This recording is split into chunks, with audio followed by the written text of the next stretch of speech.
At tulad po na nangyari sa kasaysayan, bandang alas 12 kanina ay nag-oath taking na po si Pangulong Gloria Macapagal Arroyo sa EDSA Shrine at sumunod naman kaagad ang paglisan ng pamilyang Estrada mula sa Malacanang. At yan po ang front page, mga balitang dapat ninyong malaman ngayon pa lamang. At tulad po ng sinabi ni Pangulong Gloria Macapagal Arroyo at dating Pangulong Estrada, now is the time to begin the healing process of our nation. Sama-sama po natin ipagdasal ang mga leader ng ating bayan. Maraming salamat po, Mel Tiangco, nag-uula.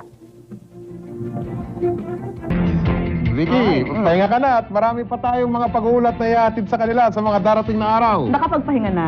Very good. Mga kaibigan, hanggang dito na lang po tayo. At bukas po ng alas 6 ng gabi, dito po sa GMA, magsasama-sama tayo ulit sa pangalan po na mga naglilingkod sa inyong mga bumubuo ng GMA News and Public Affairs. Ako po si Mike Enriquez. At ako po si Vicky Morales. Mga kaibigan, marami pong salamat sa inyong pagtitiwala. Bukas, sa patuloy na paggulong ng kasaysayan ng Pilipinas, kayo dyan, kami rito, tayong lahat, sama-sama pa rin sa pagiging saksi! It's a time of grace.